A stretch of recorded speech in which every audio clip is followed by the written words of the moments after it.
I'm Peter Bailey, and welcome to the debut of NiteCap Live. If you're sitting here tonight, it means you're like me. You have questions you want answered. The stories you've been told or sold just aren't adding up, and you crave understanding.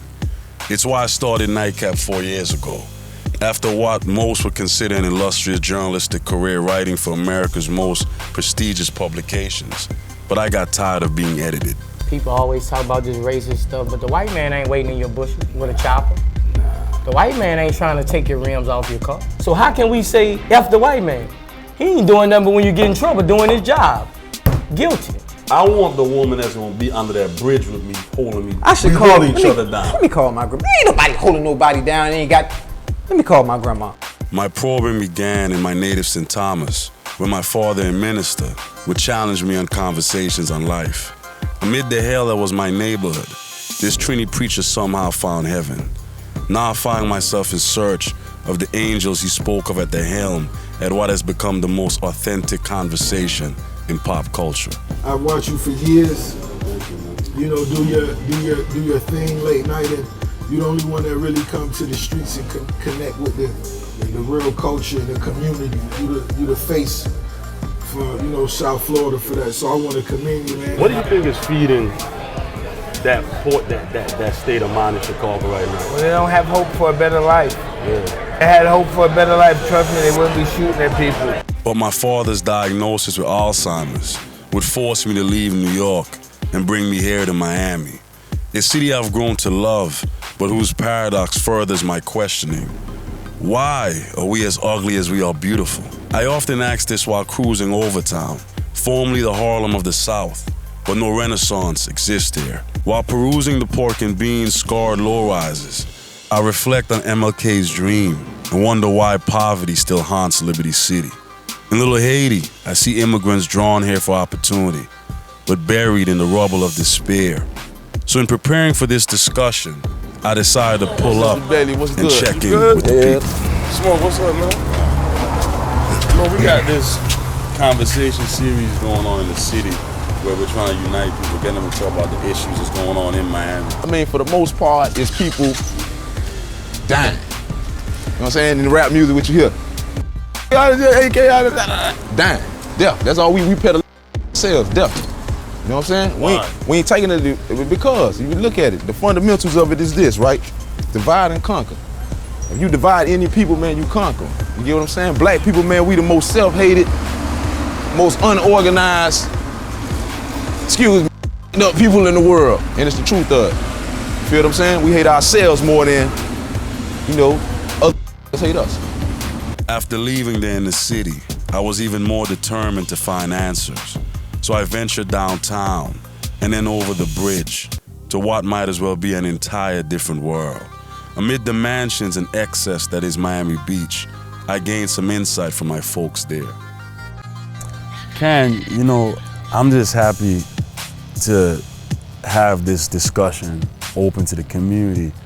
And I've known you for many years, and I know your passion is rooted into the community.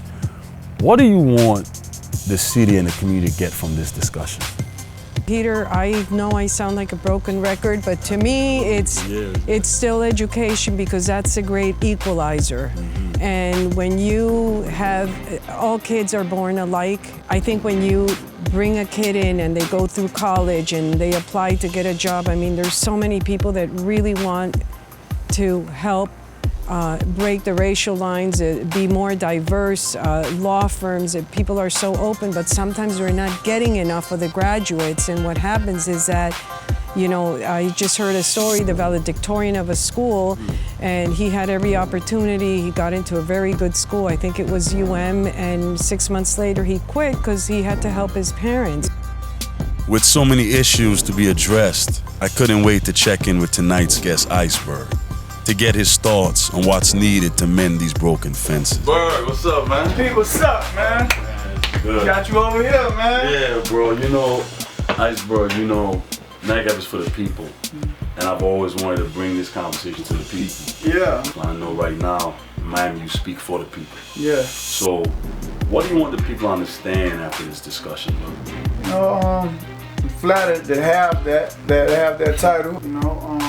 like you say, I might be the voice of the streets, whatever title they gave me, but you know, my job is to really, I feel like my job now is, well, one of my jobs is to enlighten and shed more light on what's going on in the inner city.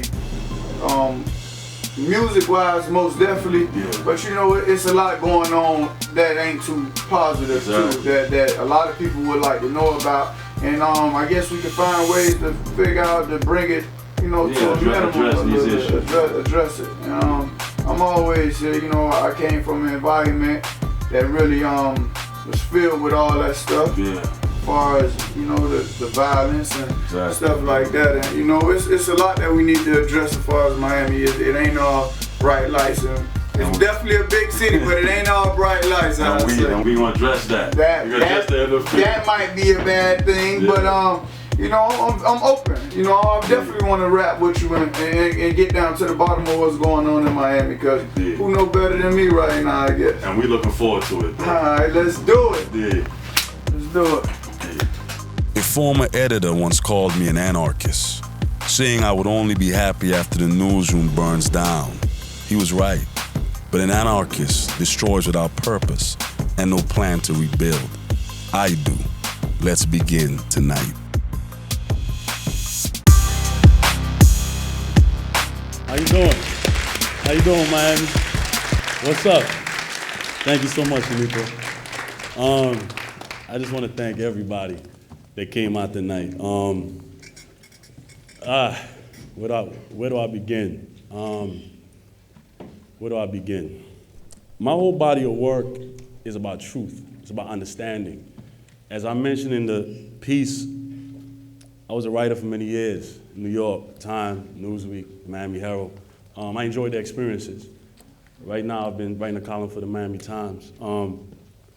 I found throughout my odyssey that everything that I thought I knew, I didn't really know. My father was a minister, and I saw he just fought for the community. He did his best to do everything he can. And when he got Alzheimer's, it made me start to question everything I knew. And we live in a world where people don't like questions. We kind of like to go through the monotony of life and just live and exist, but I want to live, I want to breathe, I want to believe in something. So, like I said in the piece, I got tired of being muted. I got tired of my voice being silenced. And I wanted to create this space, this Nightcap space, to create a dialogue where you can speak your truth. Because in life, when you have truth, you have understanding, and understanding leads to progress. So this is really what this space is about. And it's been a magical run. And I just want to thank everyone for being here. A little short story. When I was at Newsday in New York, I was homeless. I'd go into the newsroom and I would write stories, and nobody knew I was homeless. I was on page one. I was just writing the best stories you can imagine. I was living in my car. And this experience is one of many that will give you an insight into how I think. I'm sleeping under a bridge in my car, and these gangsters come out there, and you know, it's Queens, and they're ready to kill somebody. They saw him, they're like, man, what the hell are you doing out here in your car? And I was like, man, I'm just out here. And we got to talking. You know, I've always had the gift of gab. You know, when you survive in life, you learn how to think and speak through things. And to make a long story short, they took me in. So here I am, I'm a crimes reporter in New York, and I'm living in a dope house with gangsters. And that experience has taught me to we're all the same. And truth brings us together. Truth brings us together. What you read, what you think you know. I want everybody in this room to get out your comfort zone. Whatever you thought you think you knew, you understood about life, just erase it and embrace this Nightcap conversation with a clear, open space. That's the only way you're gonna really embrace this truth. Tonight, I picked Iceberg to have this conversation because I've had a lot of people throughout the 4 years I've launched NiteCap that wanted to be a part of the conversation. They wanted to be a part of the audience. They wanted to engage in it. And Miami's it's an interesting town. It's a paradox. You have despair on one end, and you have paradise over here. So when I look at that dichotomy, that paradox, why? these things just, they tear at me. Like, I'll be in Little Haiti, 2 blocks over, I'm in Midtown. Like, why is that?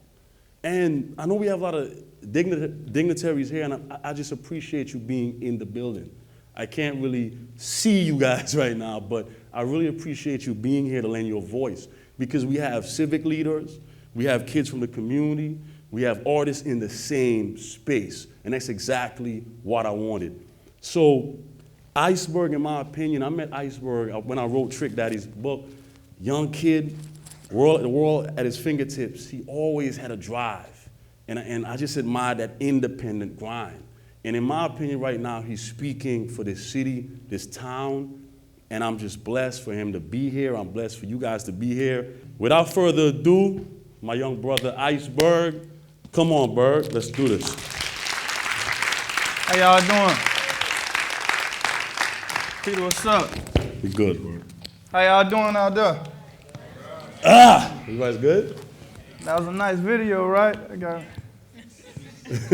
like that video, Peter. I was called anarchist, actually. I was, and I think, Berg, in life, anyone that pushed the envelope and stirred change, they were crazy, you know. I think that crazy is given to someone when you're not understood. Yeah. So having said that, I want us to understand Miami. Take me back to your childhood. My childhood, all right. I was born from a young mother, Yeah. a young father, in Liberty City. Yeah. If you want me to go back that far. Yeah. But, you know, and me watching my dad's friends, it like gave me some type of drive, because I seen them driving the big cars and the big chains. And this is what was going on in Miami in the early 90s. You know, you had the whole John Doe era, you know, the whole Booby Boy era, all that stuff going on. That's what I grew up in, you know. And the money was way more plentiful in the streets, I'd say. You know, and you had people like Trick Daddy and Trina doing their thing heavy. You told me when you were young, when you had saw a Trick in the dump. Yeah, man, I remember my dad had this purple car, a purple El Camino. We was at the car wash one day on 183rd and 27th, and the flea market was right across the street. I remember me and my little brother just running across the street to go get to the flea market to go get a shirt while my dad was getting his car washed. And I never forget, I seen Trick Daddy coming outside the flea market. He was turning outside the flea market, bassing loud, you know, jumping up and down in his dome. And that moment made me say I want to be him. Like more than Michael Jackson, more than Michael Jordan, more than Michael Jackson, of course. I wanted to be Trick Daddy.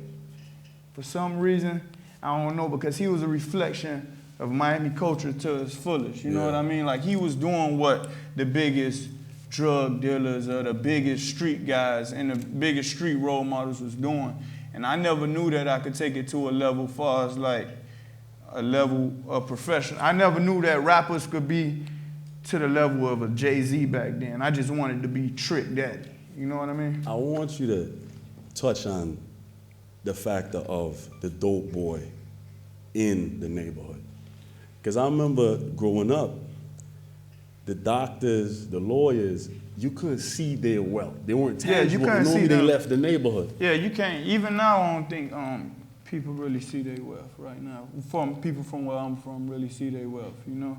Probably hear about it, you know? So if the dope boy is celebrated, but in a twisted paradox, he's the hero in the community, but he's the villain.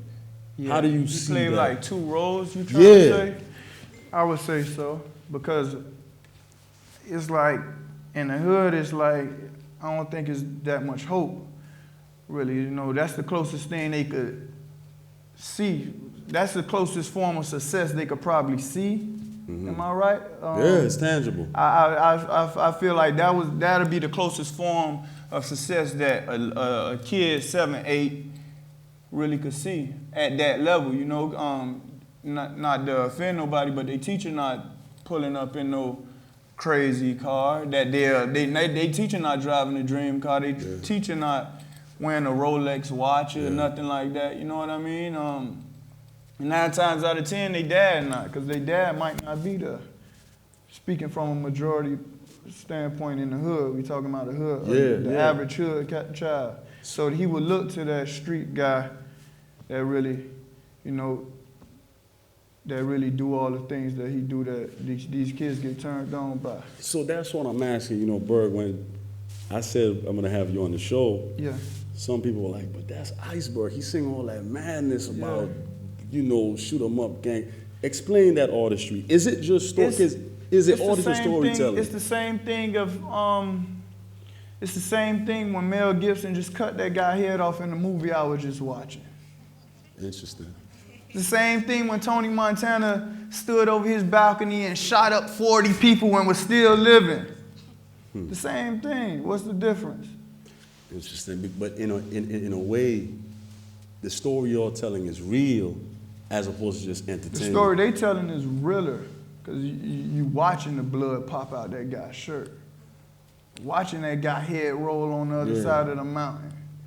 You know what I mean? In our videos, we don't portray that. Of course, it's real. Yeah. And this is what they seeing. It's just that this is what the kids seeing. If your favorite artist rap about they did a drive-by the other night, da-da-da-da-da, you know, he could turn on the TV and see a John Singleton movie. Yeah. The same way. This is the catch, Berg, that. So I don't think they could criticize the rappers too much and not go at the actors or the directors of these multi-million-dollar movies that got way bigger platforms than our mixtapes do. You know, Berg, I wonder about that sometimes. I wonder if, I've gotten in trouble for saying this a lot. I look at us as a people. Yeah. And it's almost like the whole world dances to our pain. It does. It does. Like you said in that one of them interviews I'm a fan of, you say, no, I even retract that. I seen a comedian say, yeah, I got these quote unquote, what he said white people. He said white people made up something called twerking. Yeah. When strippers been popping that. You know what I mean? So now that is because it crossed over to them. It's palatable. It's clean. It's cleaner. It's cleaner. Cool. It's pretty. It's pretty now. Just like when Nicki Minaj did the Anaconda film and she bent down the Anaconda mixtape cover and she bent down and she had her butt cheeks showing. Mm-hmm. They gave her hell for that. But then I went on Nicki Minaj's Instagram. She posted up Huda models. Sports Illustrated models. Everybody who wearing the same exact thing. But when our women do it, it's tacky, it's ratchet, King Magazine is ratchet. Don't show my daughter that. When they could go to a restaurant down at Bayside and see their butt cheeks hanging out right now. You don't gotta be 21 older to get in Hooters. Bird. I thought so. Until my dad took me there when I was 7, 8. I'm like, oh, can I be in here? You know, it's funny you say that, Bird, because sometimes I look at life and I don't know what I believe in necessarily anymore sometimes, because it's like this. Drug dealer on the corner with a crack rock. He's a thug, he's an idiot, he's a bum. Bernie Madoff, inside training, that's white collar crime, that's sophisticated crime. And it's affecting people. It's costing people lifetimes of work.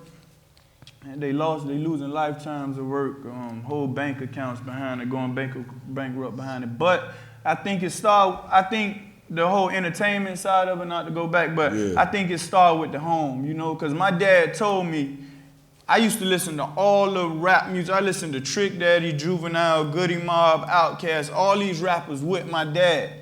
And he told me, don't believe everything you hear on these records. And he explained to me that it's entertainment. Some of it's real, some of it's not. You know, you could take the positive out of it, because at the end of the day, a lot of these artists, such as myself, do have a positive side to what we talking about. So it definitely started with the parents. I'm gonna play devil's advocate, Berg. I grew up in an era when literally this shift just happened. I remember Lauryn Hill. that girl, Common, that conscious energy. Now I'm selling bricks, I'm turning up, I'm popping pills. It's the leaders of the labels. It's the leaders of it's the multi-million-dollar dude in California who house built on that big old hill, and the guy who stay in that penthouse in downtown New York on the 800th floor. Yeah. He the one controlling that. Do you think? Cause if that guy in that $800 floor penthouse wanted to give a rapper like Common a multi-million-dollar deal and spread a positive message to our youth and to the youth period, it would have been happening. And this is what I'm gonna ask you, Berg, because this is, okay. When I speak to artists, Berg, and I know you're gonna be honest with me, this is what I don't like, I detest. When I sit with a grown artist, and that artist tells me, you know, he raps a line, oh, I just shot up a block, popped a pill, got your girl twerking, now I'm gonna go chop your head off. Yeah. For him to sit and tell me that storytelling, I wish, Berg, somebody just tell me, you know what, Peter, I know this is some ratchet stuff, music I'm making, but it's making me a lot of money. And that's what I want to ask you as an artist, because we talked about this. When do you reach the point, because, man, look, let's just put the cards on the table. When you come from a certain environment, you don't have anything. Yeah. If a man says this twerking, idiotic type of music, I'm gonna give you 100,000, I can't even judge a kid for making that music. Yeah. But when does it stop? When does it stop? When is, as a people, when we say we gotta stop being when you whores. realize you become a role model? Yeah.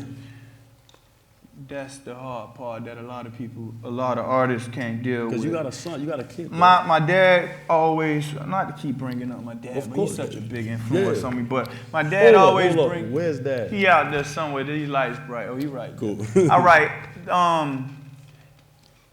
He says at one point these artists gotta stop being a thug and become, I don't want to say it, a gangster. It's a difference, kind of like. You got that dude, you gonna have that 14, 15, 16, 17-year-old guy that's probably gonna do the stuff, you know, do whatever. But then you got that 25, like 30, 35-year-old guy that's probably might direct it. You know what I'm trying to say without saying too much? It's evolution. It's evolution. And that's me. If you listen to my music when I was 17, 18, I remember when you were 17. that a lot of people still judge me for and still classify me as that. It's totally different from the guy that done had a child that's the leader of a household that proposed to his girl and stuff like that. It's totally different because I started realizing that the stuff I was doing, it started affecting people to the point where they started living their life by it. And that's what got scary to me. When I'm starting to realize that it's people that's 17 now that I'm 25, it's people that's 17 now that listening to everything that I say, want to be like me, they want to dress like me, they want to do what I say. And that's the scary part of growing up. That, okay, now you need to kind of clean it up a little bit. You could talk about the bad, but talk about the bad that come from the bad. You know what I mean? Tell a full story. Tell a full story. Tell it full circle. If you make a story about this young kid that made his living off of hitting licks, what we say, robbing, tell them about the young kid, mom, that'll never see her son again for the next 20 years. You know, tell a story about how two friends was riding in the car. Y'all went on a robbery. Somebody shoot back. Your friend die, and they put that murder on him, on you. Yeah. Tell them about that part, Berg. And that's what I had to realize. And it's like an evolution of the streets because it's never going to stop. Whether I stop rapping about it, whether this guy start rapping about it, it's still going to go on. So I feel like my duty is to tell the good, the bad, and the ugly from what's going on in the streets, opposed to just making up a lie. I shot 15 people, now I'm back home smoking. You know, nah. Berg, I'm going to talk about the bad. I'm going to talk about everything, you know? I got taken a task for the Boosie conversation where I'm a firm believer in, put it out there, I look at us as a people, as a culture. For 60 years, we've been asking for stuff. For 60 years, our entire reality, our entire truth has been based on asking the government, asking somebody for stuff. And personally, I'm a believer in internal power. So when Boosie said, African Americans are the worst race because we kill each other and people. Yeah, that's the truth, man. So why were people so upset if it's the truth? Because I'll be honest, Berg, if I leave here right now. I just heard that guy, that random guy that's on that video you just played, he said the same exact thing. And he probably ain't even see your Boosie interview because he probably ain't on the computer like we is. Yeah, so it got to be some truth to it, right?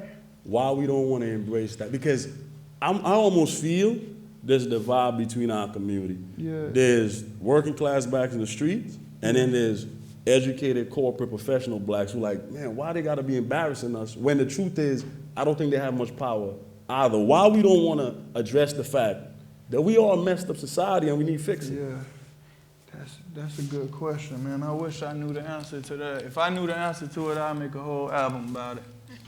I honestly would. I honestly would, man. I'd make 10 albums about it.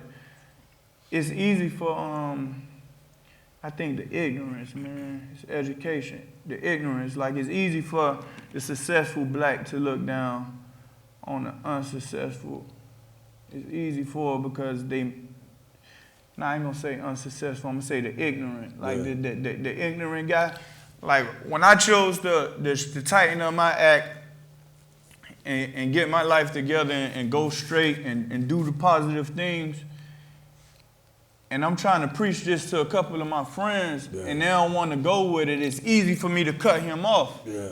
I can't be your teacher right now. Let me try to do what I'm doing and come back. And I think that's what happened on the big scale a lot of times. Like a lot of times people just forget and they just go forward and just leave the dumb dumb. And the dumb have a baby and they teach them and they go on and on and on. We talked about that. About kids raising kids, babies having babies.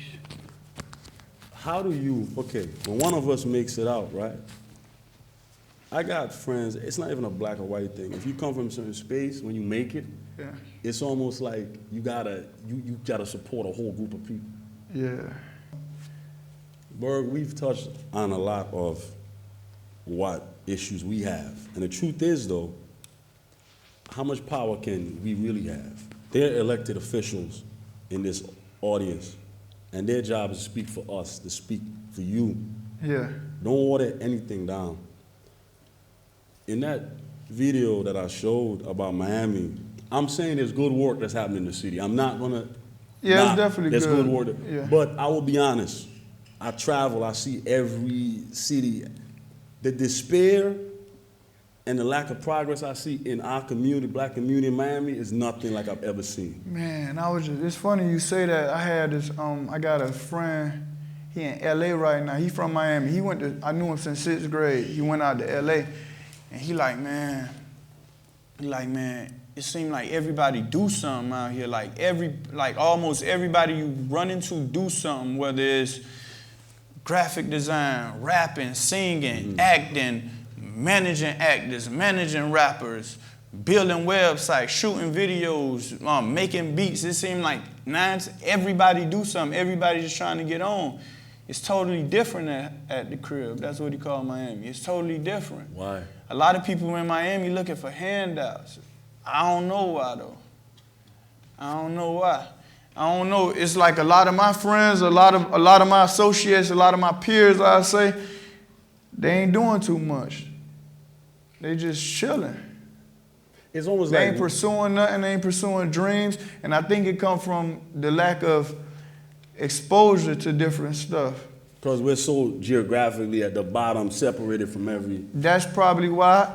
But I feel like, I honestly, me and the closest friends, they out here in the audience. My closest friends, all us, we strive to do stuff. No matter one day, my homeboy will call me, hey man, what you think about if I start a valet trash service? Not to give out your idea, but what if I start a trash service? My other homeboy, man, I'm finna start this restaurant. But all these friends of mine that I'm talking about, they seen stuff as younger. Like I was saying, go back to earlier how I grew up. We seen stuff. Our dads took us out of town with them. We went to the mall several times a week. We went over our dad's lawyer's house. You know, we played with their kids. We seen stuff, so I think that affected us and wanting more, probably. Because you kind of got exposed. Yeah, we get exposure. I don't know how the school system is now. I'm too familiar with it because my son. You were there? We went. That's what I was getting to. We went to field trips. Like I remember us going to Aventure Mall. We went to all type of field trips, man. We went to every school go to the youth fair. We went out of town a couple times. We did a lot of different stuff. I don't know if the school system like that now, but I know if maybe the kids probably have more exposure to stuff. Like I got partners of mine that's 25, 26, never been inside of an airplane before. You know what I mean? So I feel like if our kids have more field trips or get exposed to more stuff, that'll probably help maybe. Yeah. I just talked to one of your associates. Yeah. I asked them, she worked with the kids, the troubled teens and stuff, and I asked them, well, do you take them somewhere? She said, no, it's hard to get them off campus. But I feel like if we could do something to get these kids off campus, don't take them to the jailhouse. Don't take them there. That's scared straight. That's scared straight. They might see something they like doing in there. I don't know. Take them to the airport. Take them to the dock. Let them walk inside the trailer. All this stuff is in our backyard, literally. Take them to one of the biggest restaurants on South Beach. We don't want to walk in Krispy Kreme no more and see them making the donuts. We want to see Prime 112. We want to see them opening them lobsters they sell for $300. The first time I seen a $300 lobster, I said, man, I got to get me some money. I said, man, I got to get me some money, man. I remember you went to New York. I think it was the first time you were in New York, and you didn't lost your mind. Why? I was looking like, whoa. I said, I got to get me some money, Ross. I went up there with Rick Ross. Yeah, I remember. I was watching all this stuff in Manhattan and stuff. I'm like, yo, like, it looked totally different. But you will never know what may spark that kid's brain, though. Yeah. I feel like it's exposure, man, because I took a partner of mine on South Beach one time. Young Jeezy had a show out there. Man, this guy praised me now to this day for taking him to South Beach, because he never been before. He's like, man, I never been on South Beach. He's from PSU, matter of fact, on 62nd. He's like, man, I never been to South Beach before, man. Thank you, dog. Like, ever since that day, you can't keep this guy out of partying with all these different type of people. He all into different type of stuff now, because it's exposure. They got to see it. There's a kid, he's like my little brother. I met him and I volunteered at this at-risk program, and I took a liking to him, because I remember growing up, I was always eccentric. And the hood, man, it's like a disease.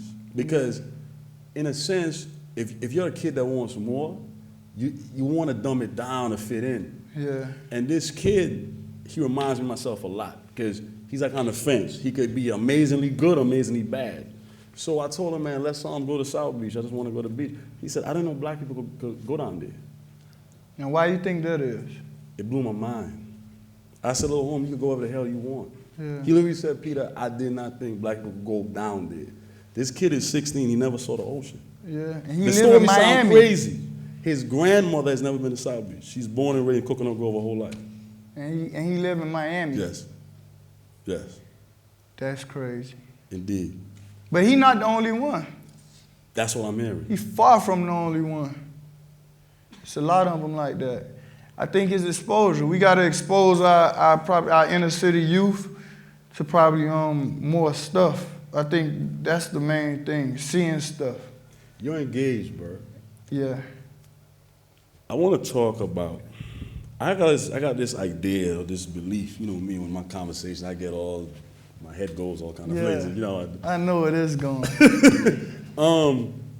I believe you could tell a lot about the strength and culture of a people by their women.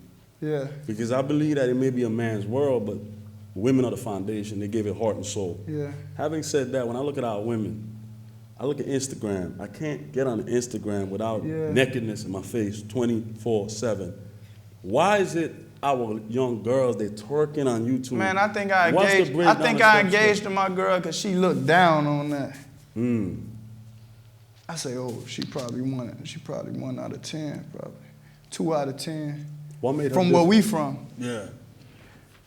They think that's the way of life, I guess. Strippers 2 years ago, strippers ran Miami. They was hotter than rappers. Don't get it twisted. The average stripper was getting booked more than me, more than Trick Daddy, more than any of our local rappers. Strippers was flying across the country. Not even dance. I'm not talking about the dance to take their clothes off. I'm talking about to host, to take pictures with teenage girls, to model brands and stuff. They put, like society put them on a pedestal so high. And Berg, I'm not saying like they. Yeah, but I'm one of the least. What I've learned about life, I believe there's a lot of people doing wrong to try to get to right. If that makes sense, a lot of people doing wrong to try to get to right. I think it's a lot of people just fitting in to try to get by. And having said that, while I'm not one to, I gotta believe, I'm not gonna judge you if you're in a situation, like, I'll give an example. If there's a girl I know that's 17, single mom, single teen, no father, no anybody, there's a landlord, she about to get evicted, and he said, look, you have to sleep with me. I can't judge her. I can't call her a prostitute. If I didn't do anything to help alleviate her pain, I can't call her a prostitute. Yeah, you can't judge. Only God could judge you. Having said that, the dichotomy of a woman is such, look, man, I'm not perfect. I'm a man. Yeah. But the goal is to get better. So when I think of the concept of a woman taking her what God's given beauty and exposing that to somebody in the public for $1, where does this lack of self-love and self-respect come from within our women? What the hell is going on with that? Like I say, I think they just trying to fit in to get by.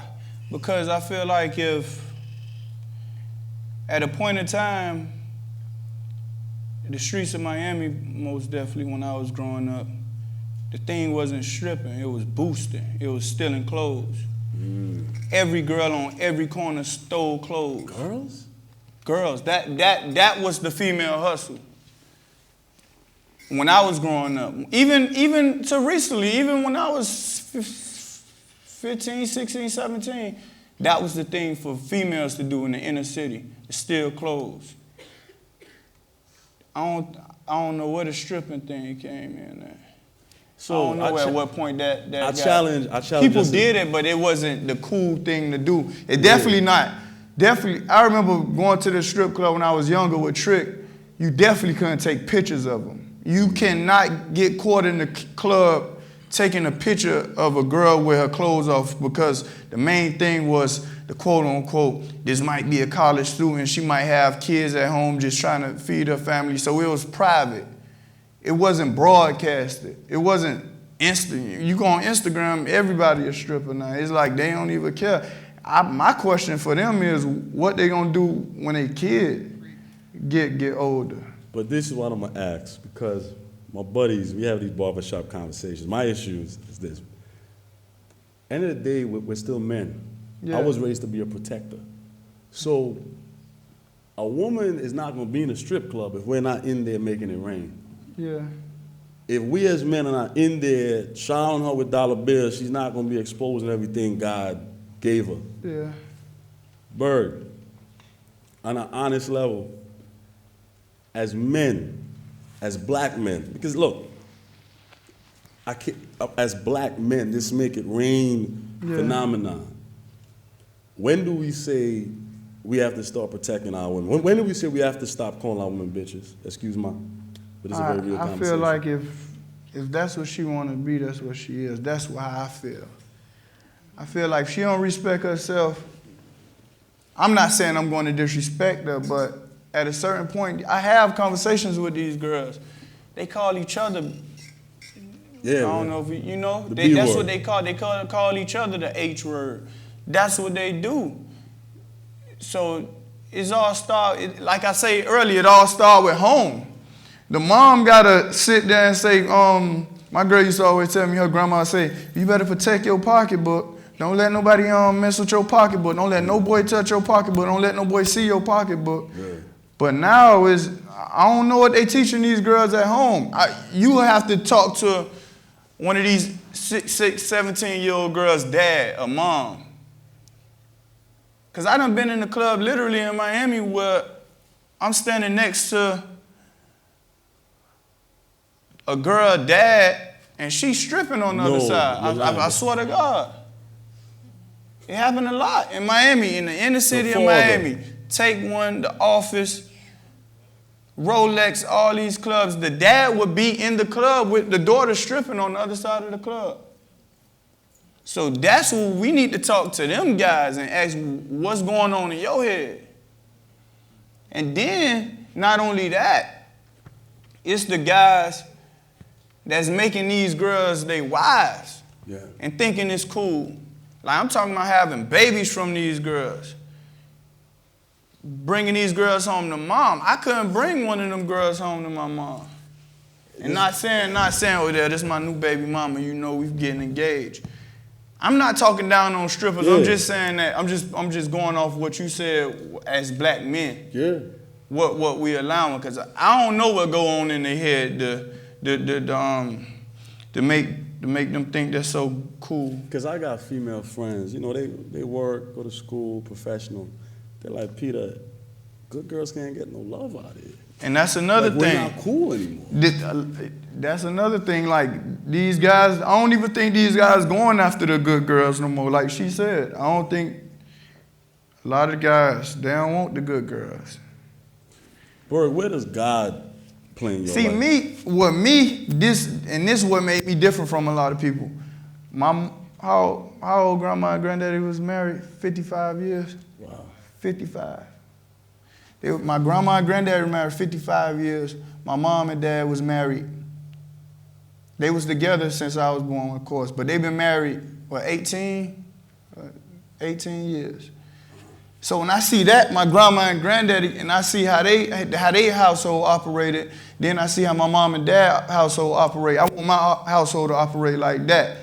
I don't know what these other girls and guys was looking up to. So, okay, let's talk about that then. I look at the inner city and we talk about, I always wonder, it's hard for boys, but I think of little girls. Can you imagine a little girl? Okay, I have a friend, you know. And keep in mind, not to cut you off, keep in mind a lot of these girls, a lot of these people that's in the streets come from broken homes. Exactly. It's not too many full homes no more. Exactly, so. Because my dad was born in 1970, and he told me when he was growing up, people made fun of him by having a mom and dad. Wow. His friends that was born in 1970-something made fun of him by having a mom and dad. And I went through it too. Yeah. They still do it to me. I'm a rapper, my dad, my manager, oh, you got his daddy. Oh, you got your daddy. So it's like, that ain't cool? What? Oh, it's just so abnormal. So they laugh at it, kind of. I went to a bar mitzvah. The one with the little girl is either Bart or Bat. Forgive me if not getting, but anyhow, make a long story short. When I went to the birthday party, this little girl. Guys are funny.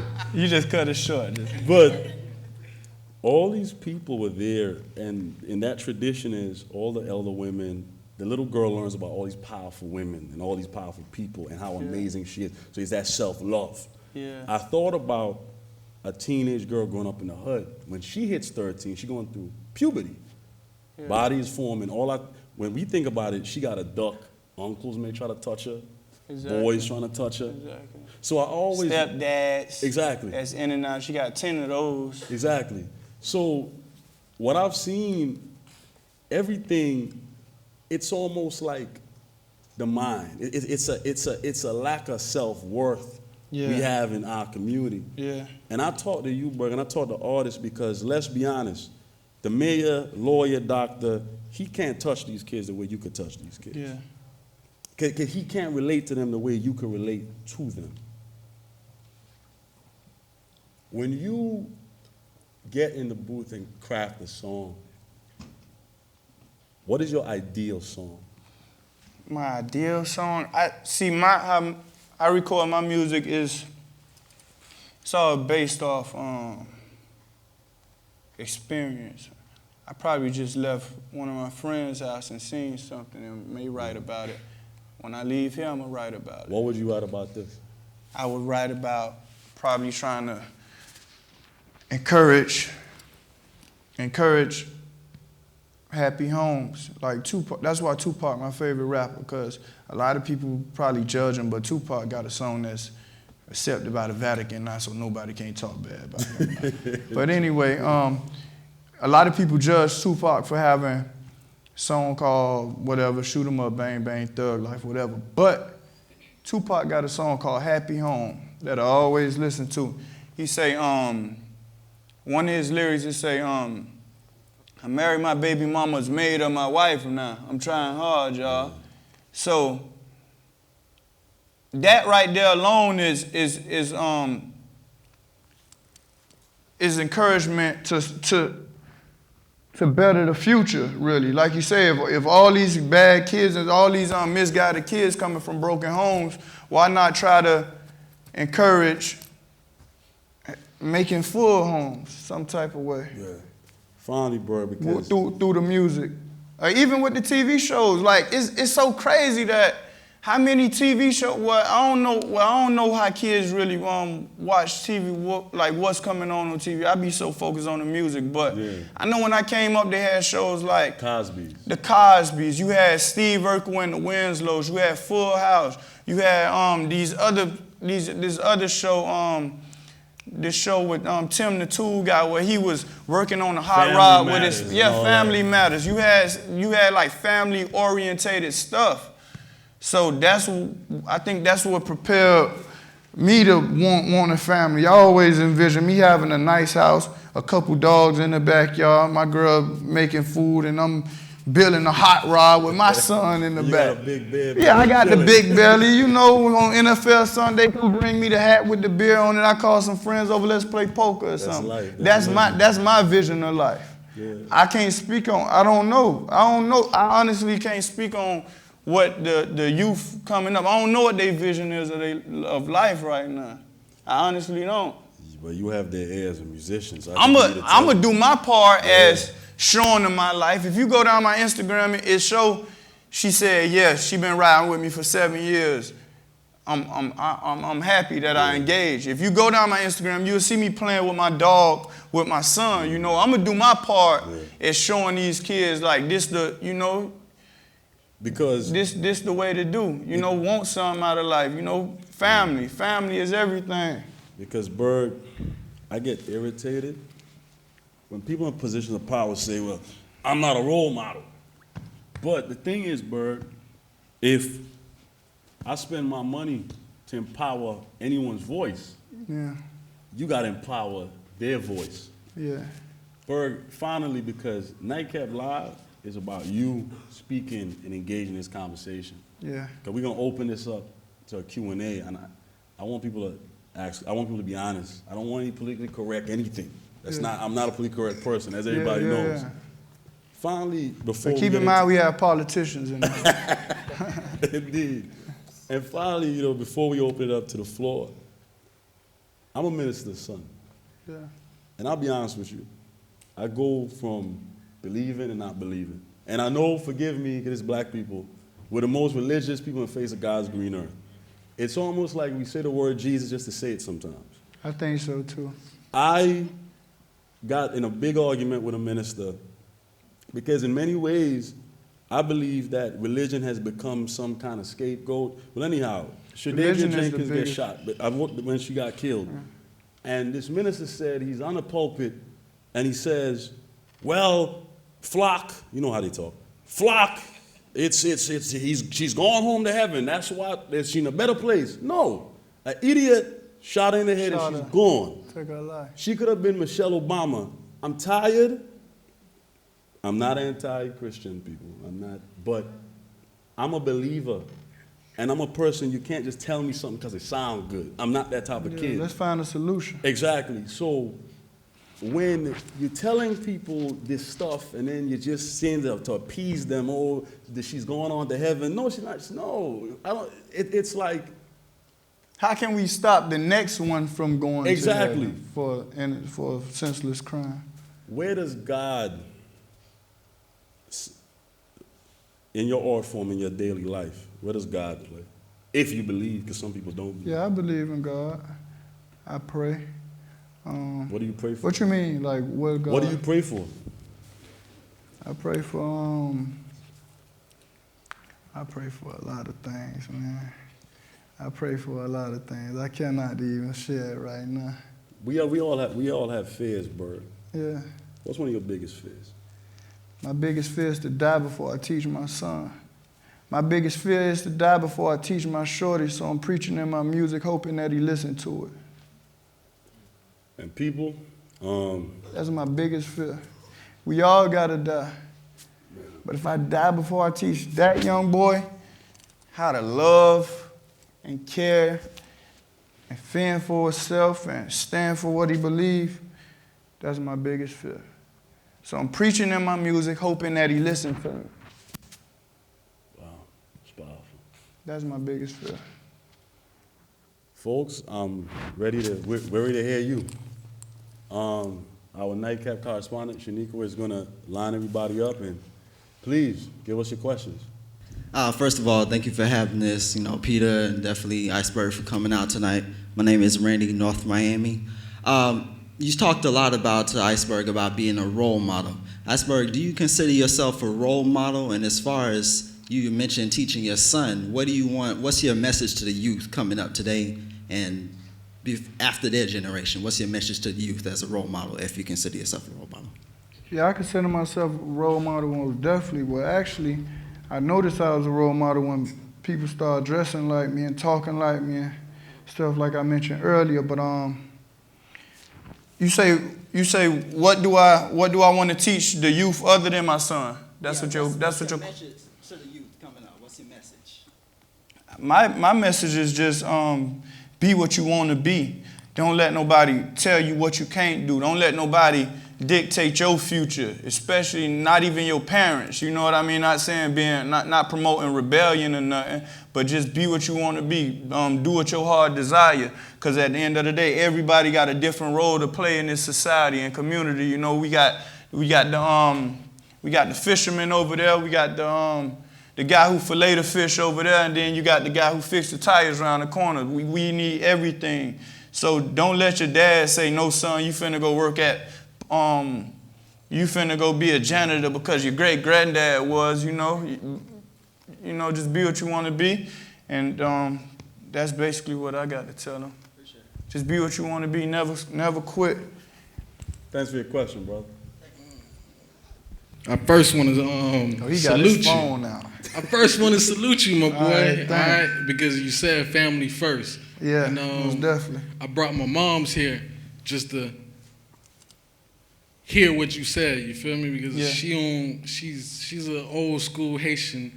You feel me? Yeah. And she ain't with the hip hop.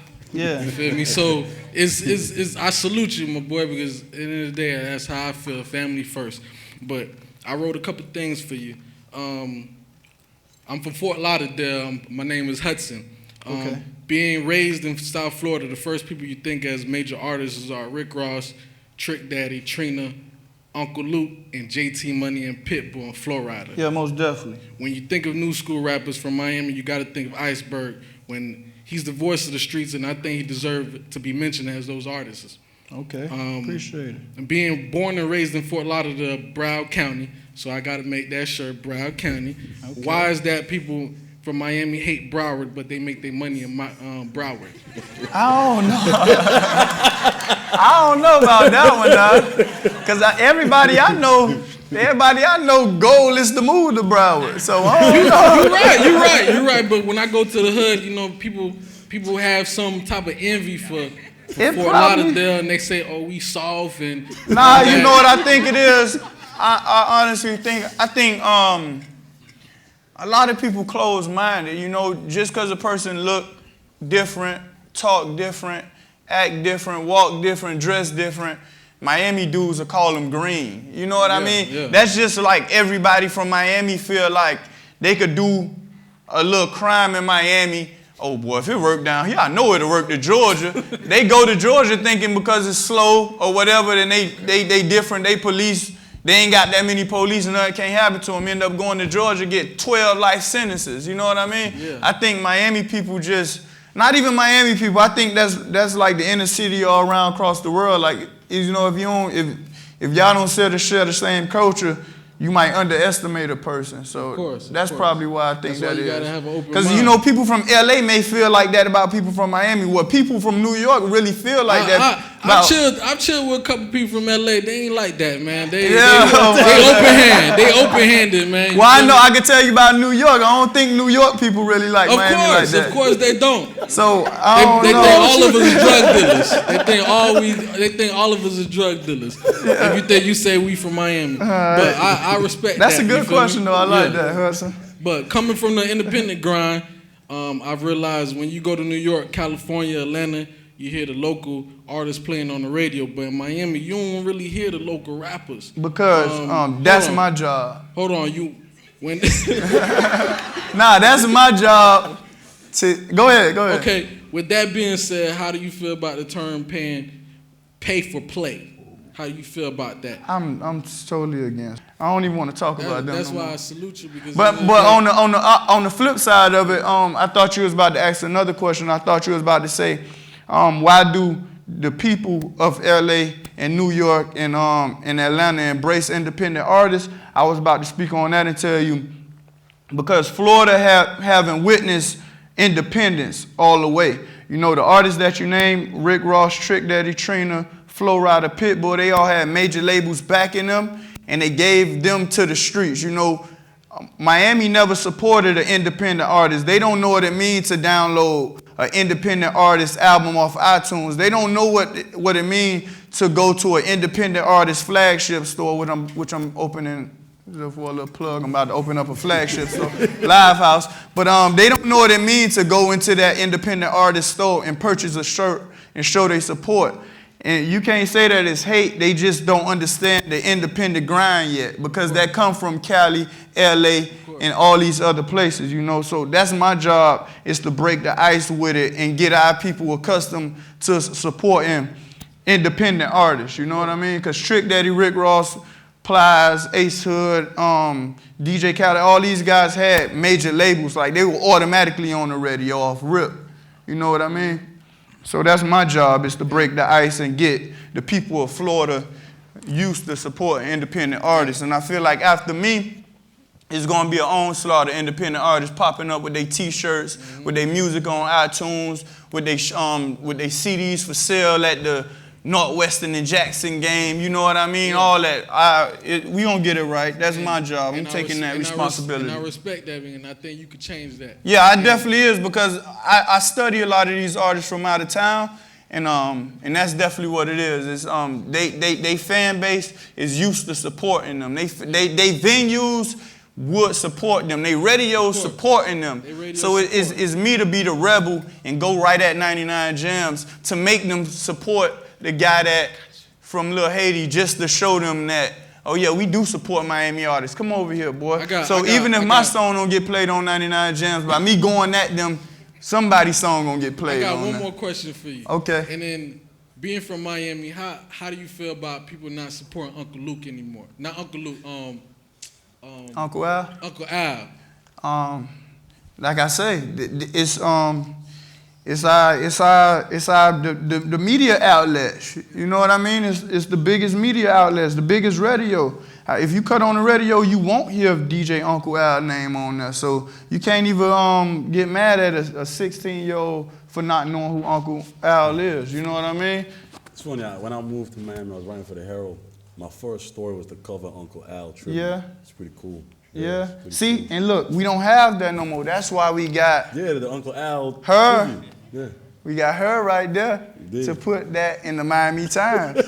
And bring the Uncle Al Festival back, because they had it up and running for 2 years. They had it, and they took it away. And they made it smaller. They had it all on 15. It was big. And stuff like that helped the inner city. They don't realize it, because even with the Martin Luther King parade, they done downsized that so much and watered it down so much. When people used to look forward to having vending spots out there, all that bring money into the inner city. Like by us having big festivals where our local artists could come perform and sell t-shirts, and where jumbos could have big old conch fritters out there for $10. That bring money into the inner cities where Super Terry T could rent out one of his buildings on that day, and they have anything, you know, any type of it helped money go into the inner city. So we need to bring that back with more functions and festivities in the inner city. Good point. Great point. You know what I mean? Great point. 18. My name is Avion Hold from. on, bro, we gonna have you on it for Senate soon, man. Oh man, I need to. I just gotta take a couple vocab classes and literature. I'll be all right, man. I'll be all right. 18. Avion from Broward County. And my Okay, question is, as artists, our mind tends to we analyze things in different ways. We can analyze one thing in 5 different ways, right? Yeah, most And definitely. me being a fan of yours, of course, you say your music influences a lot of kids. I've been listening to you since middle school. You got a song called "Don't Be Good, Be Great," right? Yeah, But be then, great, yeah. all right, so when you write that powerful lyrics, powerful song, and then you got another song, "Let's Go Get 'Em." Right? Do you ever feel conviction when you go from writing the powerful lyrics to write, even though it sounds good? And it's Yeah. Do you ever feel I any understand what you're conviction? saying. Nah, not at all, because the audience that be graded will touch, they might not like "Let's Go Get 'Em." Right. And the right, audience that "Let's Go Get 'Em" love, they ain't even listen to Be Great. I know they didn't, because I got all type of slack from it. Right. Berg went soft. Berg did that. Oh man, Berg don't want to. Berg ain't the same no more. You know, I get a lot of slack from both parties. You know, cause, and like I say, it go back my favorite artists. I structure my whole career and everything about what Tupac stood for and how he made his art. Cause at the end of the day, this music is only art. You know, some artists know how to do contemporary art. Some artists know how to do abstract. Some artists know how to do all 3.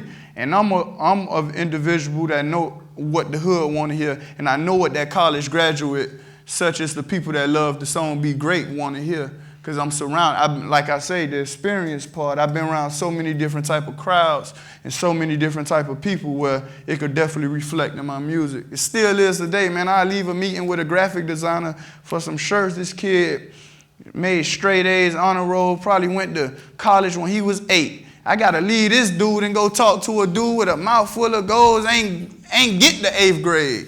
So, you know, it's a reflection on my music. I know, you know, like I said, but Tupac, he did songs for the thugs, the gangsters, then he did it for the thugs, the gangsters that's trying to get out the streets too. At the same time, he did, it's full circle.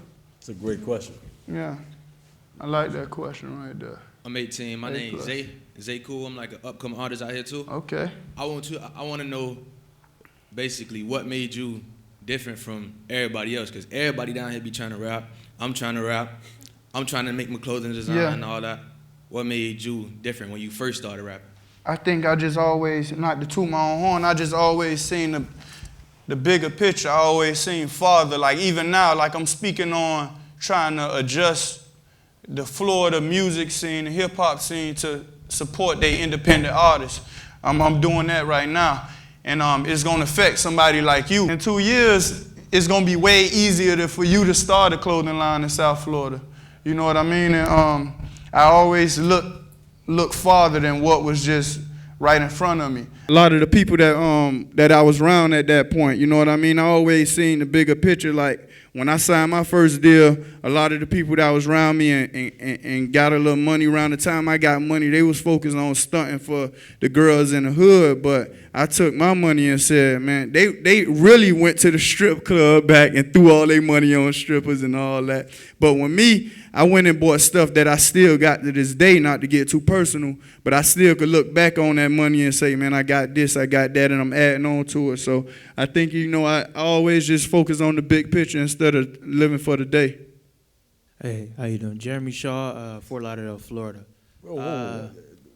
Florida, y'all. You see what I mean? That's good, you see what I mean? That's good though. You see what I mean? Yeah, Fort Lauderdale, Florida. So in high school and in college, especially my freshman year, I'm a stripper, and like your music was like, that was our anthem. You know what I'm saying? So and it always evoked a certain type of feeling out of us when we went to the club. You know what I'm saying? We know all your lyrics and whatnot. So do you have any new music that's gonna evoke that same feeling but in a different type of way, because I know that you said you're a father now. So, oh yeah, but no, the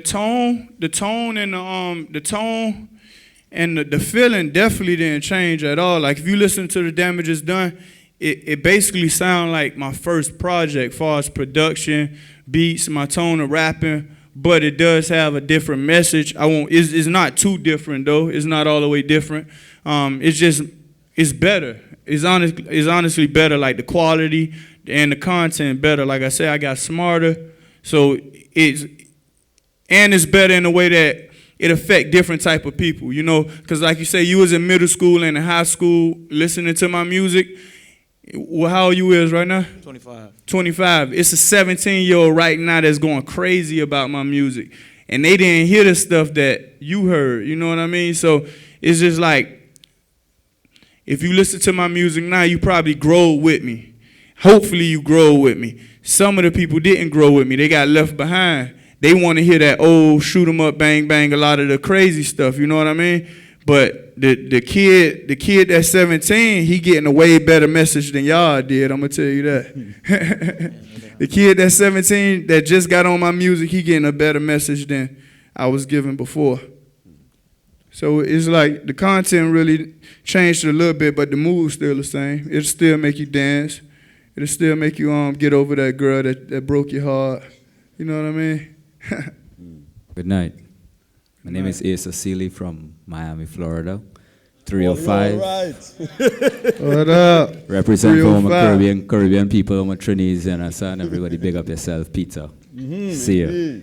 I was raised in Trinidad, so I come from a little bit of a different background, a different upbringing. And having the opportunity to come to the United States, the land of opportunity, and having the opportunity to succeed over here. You make mention in everything that you spoke about tonight as being a role model, as the people that live on the 800th floor, that they are making the decisions that kind of dictate the shape society is taking right now. You making those inroads and getting ahead, what are you doing as an artist to influence those other artists? Not yourself, because you have made that change. But what are you doing to influence those other artists to take that same high road and not be influenced by those people on the 800th floor that are dictating exactly how our youth are growing up? Because at the end of the day, that's the future. And those are the people that are going to continue to sing and dress and rap and do everything just like you. Yeah. So what I'm doing is, just like I explained, I'm leading by example, because honestly, I never thought that I'd be the top-rated rapper in Florida. And it's proof. I'm not saying this is not self-proclaimed. You could check the downloads, you could check the amount of shows, you could check the number of followers, the number of YouTube views, you could check everything that makes an artist. You could check those. You could check those numbers. I never thought I'd be leading. And what I'm doing is I'm leading by example. I chose not to do certain business deals and do my own thing. So that guy who just was up here asking me the question, like 2 questions before you, one of the guys, he would see what I'm doing and say, man, the same thing what I did. Jay-Z, man, I take my hats off to Jay-Z because he was the first one that said he ain't want to sign to nobody. He don't want to do this type of business. I'm gonna do it myself. Bop, bop, bop. And it worked. He was proof. And I'm looking at him. I'm looking at cats like Nipsey Hussle, Currency, that took the independent route. And I see these guys living in mansions, driving Bentleys. I'm saying, man, if they doing all this on their own, and I did this on my own thus far, man, I know it. I just gotta watch them a little more and add my own flavor to it. So that's what I'm doing. I'm just doing my part and just trying to lead by example, and hopefully the people that's following me, that's keeping up with me, the people that showed up to here, pay attention and see what I'm doing, and they'll take my mistakes and make it better. Because at the end of the day, I'm leading by example when it comes to music. So if they see me doing something that they didn't like, hopefully they take the good from mine and put it and make my mistakes and do it better. So that's what I'm doing to try to change them, because hey, if you take this road I'm doing, I call it the long, tough, rocky road, you won't have to listen to that guy on the 800th floor. You make your own rules. I agree with that, and I appreciate the road that you have taken. Yeah. And the influence that you're making for the youth and your followers. But for the other artists that are on that level with you and that are coming up with you and that you have access to, that you can speak Okay, their I see what you're language. saying. You understand? The Rosses out there. The other artists that are influential, that Yeah. are speaking to the youth, that are influencing Okay, the youth. yeah, I see what you're saying. What can you do as an artist to say, hey, But the fact of the matter is, it ain't for everybody. That's my slogan. Like, everybody ain't made to be their own boss, honestly. Like, everybody, some people need to be signed to that dude on the 800th floor to be successful. You know, I can't tell another grown man how to fish. If that's how he take food to his family, that only God could judge him, you know what I mean? But only thing I could do is just it's hard to teach a grown man, basically. Only thing I could do is do what I do, give a couple pointers here and there. If they take my advice, they take my advice. If they feel like they may in their head, they may feel like they way better. And that's with anything. You know, everybody need money. And it's just certain people do different things to get it. You know what I mean? So them grown men that want to listen to that man on that 800th floor, God be with y'all. Keep doing the devil's work. Good question. I'm going to be an angel. I'm going to fight you. Yes, bless. My name is Bad Cat, a.k.a. Malgato. I'm an independent reggae artist from the Virgin Islands. St. Thomas, Peter Bailey, big up yourself. You know what I mean? Iceberg, big up. Really, this question is for Iceberg, you know what I mean? I appreciate and I recognize the grind, you know what I'm saying? I myself is an independent artist. I just moved from Atlanta like 5 days ago, you know what I mean? I've been in Atlanta for 10 years on the grind. Okay. I got my music on iTunes, I got my shirts, Watch No Face. You know what I mean? I'm out here doing my thing. Yeah. I just needed a fresh energy, you know what I'm saying? I felt like I did all that I could have done in Atlanta. Man, you know I've been telling my girl I want to go to Atlanta for a fresh energy. And you know what I'm saying? Like, I feel like, like I'm on the brink right now. Like, you know what I'm saying? I've been nominated for ATL's Hottest Caribbean Artist, which is next month in Atlanta. But like I said, being in Atlanta for like over 10 years doing my thing, I've been doing shows, you know what I mean? Nah, but maybe you, not to cut you off, but maybe you in the perfect place. Exactly. Because this the home of Caribbean, the Caribbean stuff. So you may be in the perfect place. Exactly. And people been telling me this for like 5, 6, 7 years ago. They're like, yo, Cat, you need to go to Miami. You need to People be in been telling me for 5, 6, 7 years, yo, you need to go to Atlanta. So maybe you in the perfect place to do Caribbean music because it's a big, man, this hat, it don't mean nothing religious or nothing.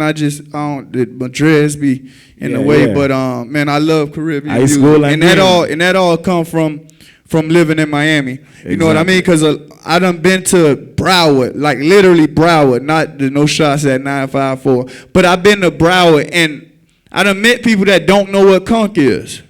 Real talk. And it's like Miami, we was raised on eating conch. You know what I mean? Yeah. So it's like, yeah, you definitely in the right spot to do Caribbean music, man. That's what's up. And I was going to basically ask you, like, what you think is like the biggest asset for like an independent artist like myself, you know what I mean? Your fans. Real talk. Your following. All right. You gotta love them. Shout out the homie with the Live House shirt on right there. That's what's up. That's what's up. Your fans, your support system. All right. And your support system started in your house. My support system started in my house. It went to my school. It went to other schools. It went to the streets. It went to the other hoods. It went to other cities. Now I'm trying to get in other states. All right. Your support system is your number one thing. All right. If your fans, if your family really love you, they'll buy your shirts. All my friends buy their shirts. Yeah, definitely. I mean, I've been doing pretty decent right now, you know what I'm saying? So everybody follow me at The Real Malgato on Instagram. You know what I mean? So I'm down here in Florida. Can't knock it, man. I'm saying I'm like I'm 5 days in. You know what I mean? I'm 5 days in. You don't know I'm loving the weather. The weather is amazing. You know what I mean? My partner, them in Atlanta balling is like 28 degrees. I'm like, yo, it's 77. How you doing? My name is Brian Davis. I'm from Miami, Overtown. I just want to thank Peter and Iceberg for y'all giving everybody here a platform to just speak, because I think that's more important. And, you know, just getting the word out there. And my main question is because, like, Iceberg, you younger than me, you 25, I'm 32, but I watched you come up and, you know what I'm saying, I supported you, you know what I'm saying, I even, like, brought you out to shows, like, from Homestead all the way to Ocala. Okay, so, okay. You know what I'm saying? My thing is, because I grew up, like, watching how everybody supported everybody, like, how you bring that back. Because back in the days, everybody used to support everybody. You know what I'm saying? And it was love. It was all love. So the way how it is now, you know what I'm saying, it's just lost.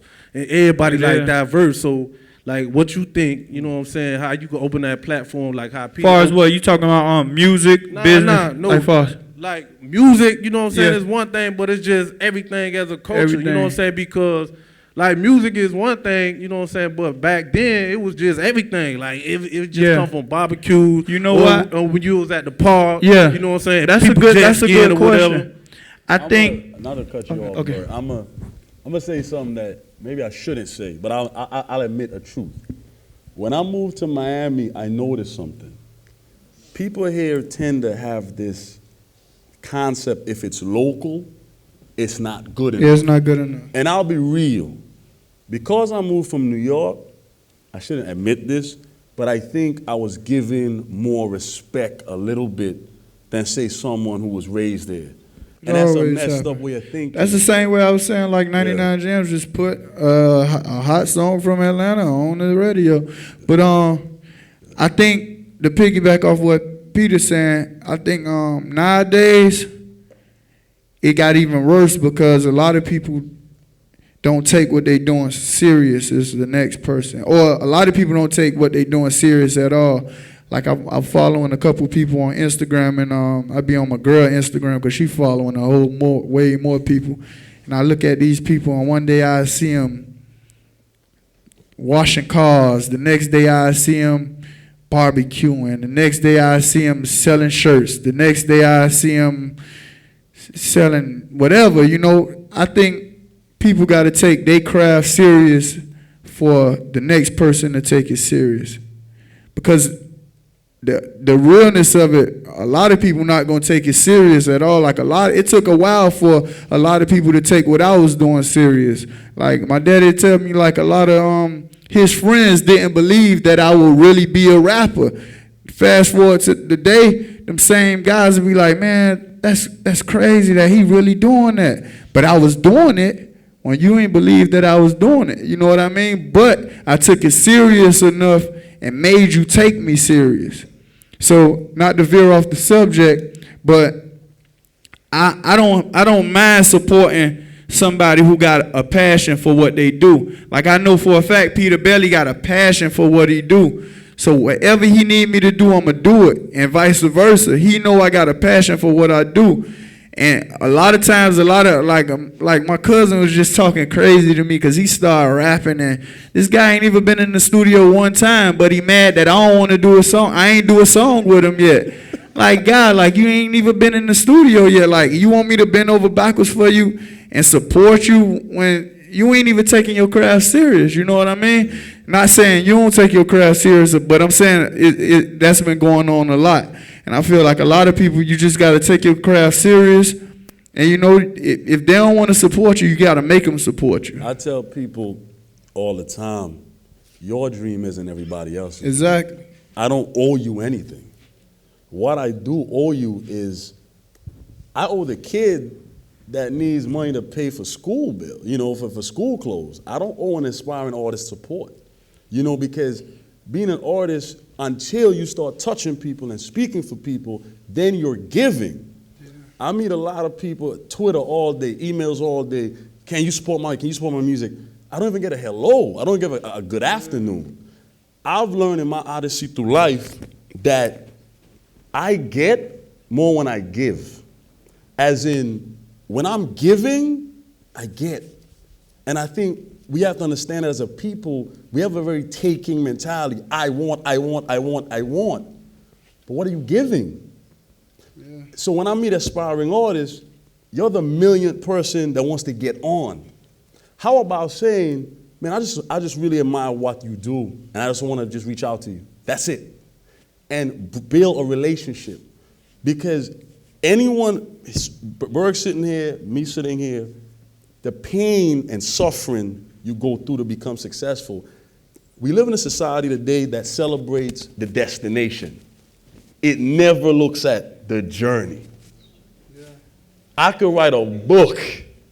Like I said in the beginning, I was homeless. I was sleeping in my car. Now I'm here.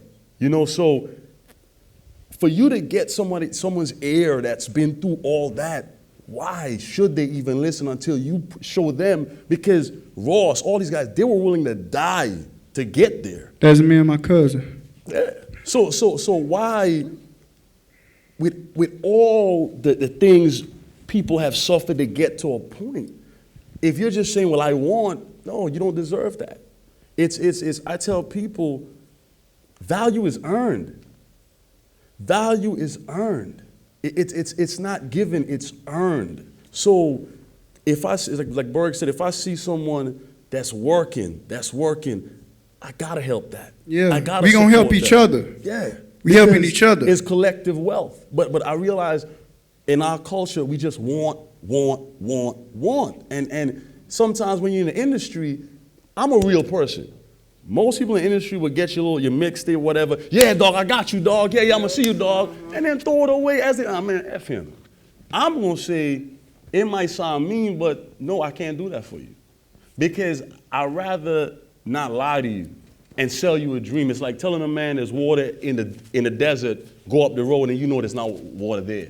So in all honesty, everyone on a certain level, man, these people, you have no idea what they've been through. People just see when you show up.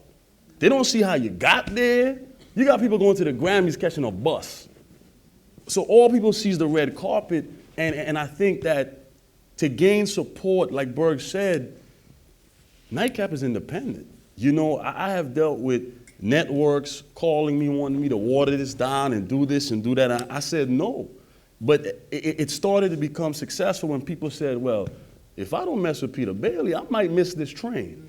So you're gonna demand people's respect. Yeah, you gotta make them embrace you. Just keep going. Just keep. If you knock on a man's door, all right. My mentality is, if you don't let me in your house, I'm gonna go over here, start building my own house, and then the man in the mansion gonna be like, what Peter doing over there? Then eventually, my house starts to get bigger. You don't want to have cookouts with you. And then Peter got a party over here. I might want to, and this is what you do. It's never personal, it's business. When people reject you, never take it personal. They made you stronger.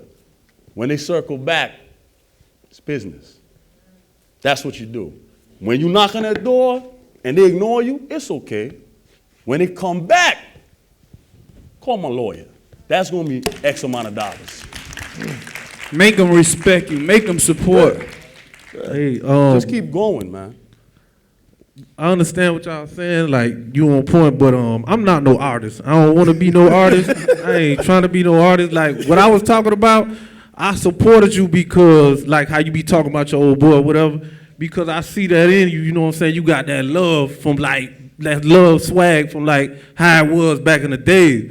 You know what I'm saying? So I'm saying like how you get that support like as a people, or how you think that we all could get that support as a people, just supporting each other, like how you got this platform here, you know what I'm saying, to open the topic up for everybody just to speak. That's support. You know what I'm saying? Because now everybody could just speak their mind no matter however it is. You know what I'm saying? And that's what I'm talking about. You know what I'm saying? How you feel that you know what I'm saying, you can open that platform, or where is it a platform that, you know what I'm saying, that people could start like finding that type of support or love, per se. Yeah. I honestly, like that's like a question Peter asked me today. Man, if I had the answer, I'd write 1 million books about it, bro. Like I don't know, man. It's like the man said, we just don't like each other. It's like it's like I don't got the answers, man. I wish I did. But it's starting to but only thing about it started from somewhere though. So hopefully 5-6 years down the line, you won't even have to ask that question no more. Because we'll probably have a couple more of these in a couple different locations. We may me and you end up doing a cookout in Overtown where everybody's supporting everybody or something. So, you know, it started from somewhere. So we starting here, now, you know, it's a long, we came so far, but we still got so far to go. Indeed. It's just, brother, man, it's just leading by example. It's but it's just leading by example. You know, the easiest thing to do, bro, is when you have you got a vision. And I'll be honest, our people are some of the most cynical people on the face of the planet. You will say you're trying to do something, and we got 10 reasons why it's not going to work. My belief is this. Not everybody's supposed to be a crusader and conscious. Cool, but shut up. If you don't want to be part of progress, and like you said, brother, you don't want to support this, cool, but shut up. Don't be a hindrance to progress. So to your point, brother, what I believe is I find like-minded people to believe in something, and I surround myself with that. We as a people, all day long we talking about haters, and I don't even know a hater. They don't exist to me. If you're negative and you don't agree, you're not supportive, you're not positive, and you're not a progressive person, I don't pay you any mind. I've been called all kind of names. I don't know these bloggers, and I don't care because I pay zero attention to negativity. I pay zero attention to anyone that's not about progress. If you're about progress, we're good. My issue with people, if we're trying to build a house and you're saying, well, we don't have enough paint, shut up. You don't have to help build a house, just shut up. So what I would tell you, brother, find people that got your passion. Like you came here, we're good. Whoever's not supporting, God bless them. When it gets stronger, they're going to come. I don't worry about people. Surround yourself with people just like you that want the same thing. I pay no mind the negative people. I pay no mind the people who just got a whole bunch of we can't. Because I always say this. We have this beautiful term in our community, well, it's just the way it is. If Dr. King felt that, if every visionary that these cynical hypocrites believe that, we wouldn't sit here. So I find it very hypocritical to benefit from the sacrifices of idealists and just knock them. So to your point, brother, we here, we love each other, we're good. Who doesn't want to receive the message? I don't care about them, to be honest with you. Simple as that. How everybody doing? Thank you, bro. Great question, by the way, bro. All right, my name is Robert. I want to say thank you to Peter Bailey for opening up the, your panel for everybody to Thank speak. you for coming. All right, no problem. Iceberg, me and you grew up kind of around in the same neighborhood. Coach Ronnie, everybody showing us love as shorties growing up. You recently shot a video for The Damages Done, No Love in Miami. I personally feel that, it was a message that needed to be heard. A lot of kids in Miami are carrying guns and, are making that aware. And you brought that awareness to the public. So do you feel that you received a lot of slack from that? Or? Yeah, most definitely. I received a lot of slack from it, but to my for my defense is that that video was real. Like it really was kids in that specific scene. It really was kids playing with those airsoft guns when we pulled up in that neighborhood for real. You know what I mean? Even if it wasn't my video, any one of you guys could have just walked in that neighborhood with a camera and put it on YouTube. You probably would have caught the slack from it. It was real. A lot of people will blame me for oh, you got kids playing with guns or toy guns, whatever. It was real. And that's really what's going on. I'm just the messenger. Don't kill me. I'm just the messenger, man. I'm just the spokesperson for the streets of Miami to expose what's really going on in our streets. They didn't talk about, the only thing and the thing about it is, only thing they seen was the kid that was playing with the airsoft gun and the kid with the gun, but they didn't talk about the kid walking down the street by himself in the middle of Coconut Grove, and it was literally 11:30 that daytime. We rolled around all the hoods of Miami shooting scenes to the video just to show the whole Miami, just to capture the people. And we seen this kid walking down the street. It was 11:30. We seen this kid walking down the street by himself with a brand new pair of Jordans on with a book bag on. And me and my cameraman like, where's that kid going? Like, we seen him cross from afar. And I'm like, what is he doing? You know what I mean? It wasn't, I didn't feel the need to stop and really talk to him, you know, because we was kind of out of bounds, you know what I mean? But it's the reality of it. And like I say, we got to talk to the moms. We got to talk to the parents. Let's have some seminars with the parents. You know what I mean? Instead of just sitting down and taking the kids to the jails and all that, let's talk to the moms. Tell the teachers at the school boards to talk to the parents and say, why is your son doing this? And what do we need to do to fix this? Or how can we fix this? And she gonna be the one to cuss you out and say, get off my M&F and porch, and slam the door on you. Right? Interesting. I done seen it happen. My dad was a football coach. He always tell me this story about this kid that used to come, like his mom used to leave him out to the park after dark and all that type of stuff.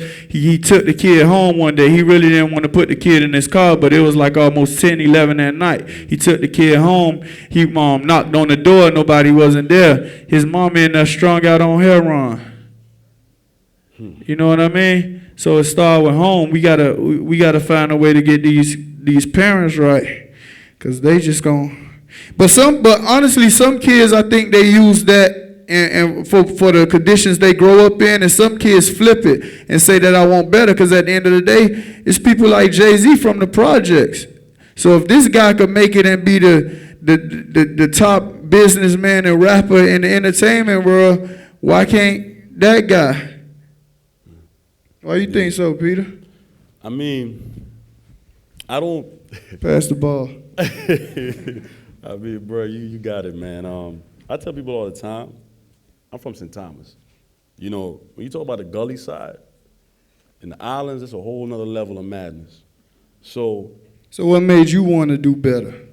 For me, great parents, very great parents. Also for me, my father always told me that reality that's there, it ain't true. It don't exist. My father always taught me that a man creates his space. The world I want, I create it. The world I believe in, I create it. Every day of my life. I don't believe in reality. I mean, like I said, it might sound crazy to everybody in here, but I don't believe in reality. I believe in the reality that I believe in. So every day I wake up, I create what I want. You know, because if I believe in the reality presented to me, I'll be dead or in prison. First time I saw somebody get murdered, I was 10 years old. It defined my life. Two guys were arguing, stupid stuff. My mom was a nurse. They arguing over, I think it was $20 a guy owed him. He came up, had a machete, sliced his stomach open. My mother runs outside and holds his blood. And I'm like 10 years old looking out the window. And the part of it that changed my life was the fact that the ambulance never came. And that's why I became a journalist. Because I said, man, we don't have a voice. Like, our lives don't matter. Because if it happened at so-and-so, the ambulance would have been, he didn't have to die. It was like a minor slit. And he bled out, like 3 hours. The ambulance did not come. So I told a partner of mine the other day, in this world, if you think that certain things are not structured, you're lying to yourselves. The people at the bottom, they tell you you're at the bottom.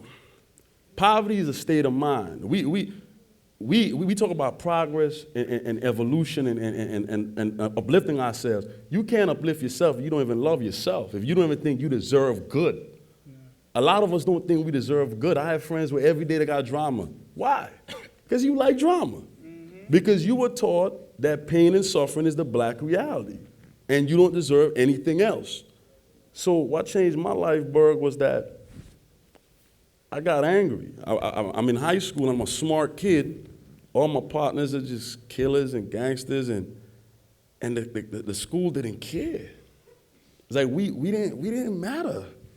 It's like we did not matter. Somehow, and then I get older, I go to Delaware, and I'm in this University of Delaware, very prestigious school, and these kids are not smarter than me. They're not even as smart as me. We had a president, not to get political, that was subpar. And he became the most powerful man on the planet. But when you're from our communities, we have to be the better than a million people. Whereas if you're from the suburbs, you could just be a drunk idiot and become the president of the United States. So this lottery, they have us playing with our lives where they tell us, well, we're gonna take you the smart kid, Peter. And what I hate is, a good point you said, but when people tell me, how did I make it out that jungle? I don't put myself on this high horse, well, I just worked hard, I was just better. Maybe God wanted me here. Because I got partners that they were smart too. And I just won the lottery. So what I'm not gonna do is say, well, I made it out, you can make it out too. No, I got to come back and leave the door open to Bill, because I can't, these people playing lotto with our lives. Like, they're playing lotto with our lives. For every Jay-Z and 50 Cent, I know 1 million brothers and queens dead or in prison. So what, the problem is, they don't want you to understand that, because the whole thing got to get overhauled. When you look at a society, you just said that a father in the strip club with his daughter? Real talk. You got us selling crack to our brothers and sisters? Real talk. So, boy, the motto, not to cut you off, the motto is, somebody say, somebody selling crack, you know, and somebody had a conscience of not selling a little boy crack. Like, man, I ain't selling that little boy crack. And his homeboy say, well, let me sell it to him. You better move because somebody gonna do it. So, to the point, we gotta change our thinking. Yeah. This whole thing about waiting for the government, Obama this, Start civil at rights home. this. I'm tired of marching, man. I'm a grown man. I'm not gonna ask them, man, can you like me now, Sir White? Can you like us now? Can you invite me in your house now? I'm done with that. I'm done. And the leaders they put to tell you that, to pacify you, is ludicrous. Each one of you in here are a king and a queen of your own destiny and an architect of your truth. And that's what this forum is about. It's about telling you what's real, not the stuff to box you in and label you. See, when you put labels on people, when they say this also, but you're a minority, you already tell a person you got a chip, you got a disadvantage. Yeah. So to your point, I came out the jungle. I mean, this craziness, but I did not believe in that reality. Yeah. The reality, they kept telling me, my mother, I was in a science class and I was failing. I liked this girl and I was hitting on her, so I was not paying attention. Like, I really liked her. And really liked this girl, dude, like, man. Anyhow, so I kept hitting on her and I wouldn't do good in class. And the teacher, she told, well, I had a D-, so that's fine, he can pass. My mother came to the school. You wouldn't tell them kids in the better neighborhoods that a D is passing. Don't set any low standard for my son. So life is about, you could be in hell. And if you believe you in heaven, you in heaven. So please stop believing in what these people say of us. Just stop, just stop believing. I'm 6'8", black man. I'm supposed to be on a basketball court, not to diss an athlete, but I'm not supposed to be intellectual. I went to speak at a university and the driver picks me up. Older white guy. He slaps me in the back. Hey, big fella, thank God we got you on the team this year. I said I didn't come here to play no basketball. See, he looks at me dumbfounded like, well, what the hell you came up for? That's the only thing you could do, brother. I said, I came to speak. You're the author guy? I said, you wrote a book? The man proceeded to turn up his country western music, 90 miles an hour, dropped me off. He was supposed to take me to the radio station and just left. Because in his mind, he had an idea of what I was supposed to be. To hell with that.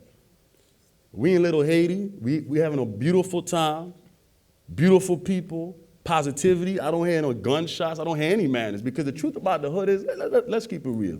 Most people in inner city are hardworking people.